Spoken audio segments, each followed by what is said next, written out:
Hi guys, so today I wanted to show you last year's Christmas gift to me by my daughter. My daughter knows my heart. She knows I like big knives, I like machetes, I like hatchets, things like that. So this is the Camillus Carnivore. And in the first part of the video, you saw me putting it to use trimming the cactus, the large cactus I have in my backyard. I also use this to trim some palms that I have as well. It's a really good tool. You know, as far as machetes go, it's very durable. It's got this high impact plastic handle. Let me tell you what I like about this handle and what I don't like, and then we're going to continue with the rest of it. I added this leather tie here because I wanted to have something I can put my hand through in case it slips off. In a perfect world, this handle would be a little bit longer and not as smooth. I can get a surprisingly good grip out of it, but it doesn't give me a great deal of confidence that if I swing hard enough that it's not going to slip off. Notice it's got some plastic jimping here too.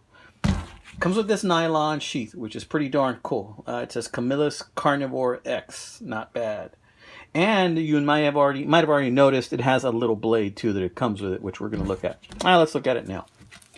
Now the sheath is okay as far as sheaths go. I'm not a big fan of this type of weak nylon, but check out this cute little knife right here. I believe that the intended use of this is that if you're going to use this as a camp knife, you can also use this to skin small game, like maybe rabbits or squirrels or something like that. It's a pretty cool little knife in case you need something small and all you have is something big. Now, the Camillus Carnivore X comes in at 18 inches long, and that's from the end of the handle to the tip of the blade. So let's pull it out. It's got a button snap. Might be a little dirty. And check this out. Has a really nice bevel there in the front. It's got that rope cutter piece there as well. And it also has a saw with some pretty aggressive teeth.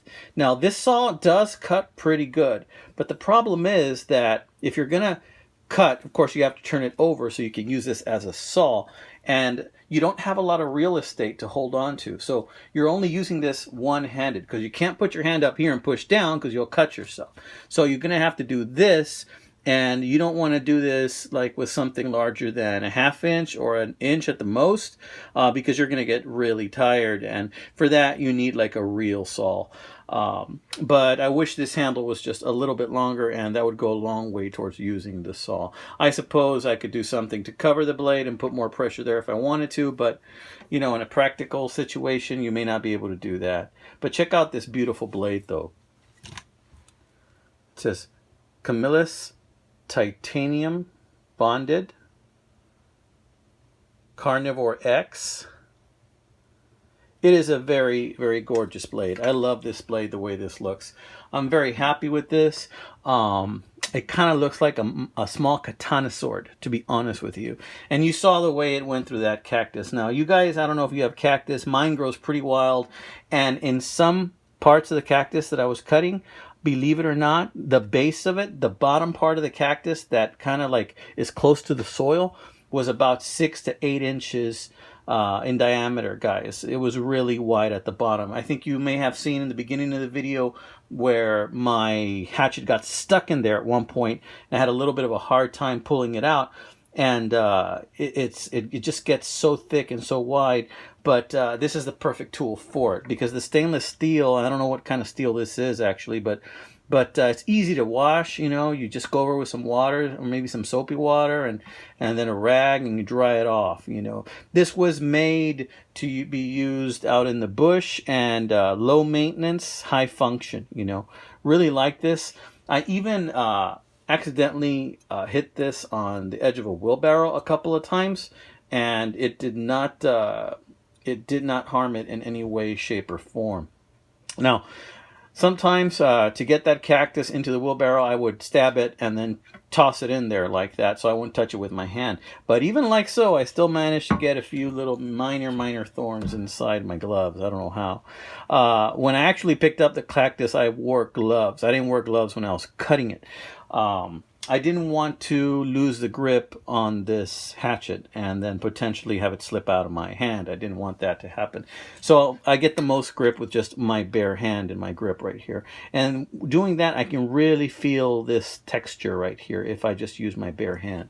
But like I said, that's why I made that. So just in case it slipped off, I still have it attached to me somehow. But check out that aggressive saw right there.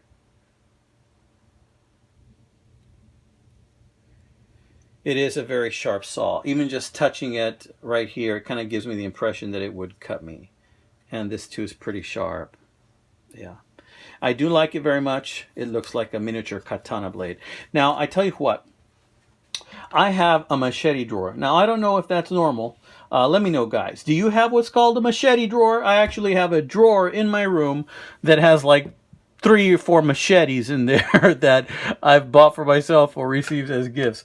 That kind of tells me that I like machetes and I like knives, but is that normal? I don't know. Let me know. Well, I told my daughter to go to the machete drawer and fetch me a machete when I was gonna cut some cactus. All right. So anyhow, thought I'd share that little tidbit with you. So enjoy your weekend, guys. Actually, I'm making this video in the weekend, but by the time you see it, it might be the beginning of the next weekend. Y'all take care. God bless you, my friends. Keep your blades sharp. Keep your wits even sharper.